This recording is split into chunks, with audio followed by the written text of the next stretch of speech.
Пока в 709-711 году енисейские кыргызы воевали с восточными тюрками, на территории современного Кыргызстана происходили не менее значимые события, которые впоследствии повлияют на становление кыргызского народа. Более 1200 лет назад, в 751 году, у реки Талас в Таласской долине встретились полчища арабских и китайских воинов. Это была знаменитая Таласская битва, о которой написано в учебниках по мировой истории. Чем же знаменита эта битва? 4 дня два больших войска стояли у реки, в ожидании, когда одна из сторон нападет. Проживало на данной территории племя карлуков, которое изначально было на стороне китайцев.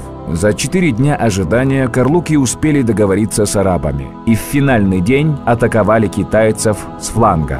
Воодушевленные арабы перешли реку и разбили китайскую армию, убив около 100 тысяч человек и пленив около 20 тысяч. Эта битва может показаться такой же, как и все другие битвы.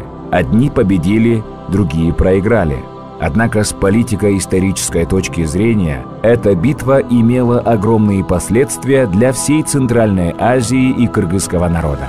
Китайцы после поражения у реки Талас не ступали в Центральную Азию около 1000 лет. Это способствовало формированию региона без Китая и распространению ислама. При этом тюрки сохранили культуру кочевников по всем основным направлениям. В дальнейшем у тюрков появляется первое оседлое исламское ханство караханидов. Кара из древнекыргызского «сильный», «крепкий». Это происходит в 940 году. Караханидское государство находилось на территории современного Южного Казахстана, Узбекистана, Кыргызстана, Китая и Таджикистана.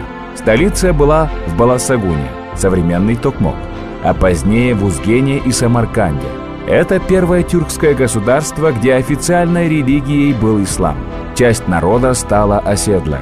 И это дало тюркскому миру первых ученых, таких как Аль-Фараби, Махмуд Кашкари-Барскони и Джусуп Баласагуни. Вы, наверное, видели его фотографию на 1000 сом.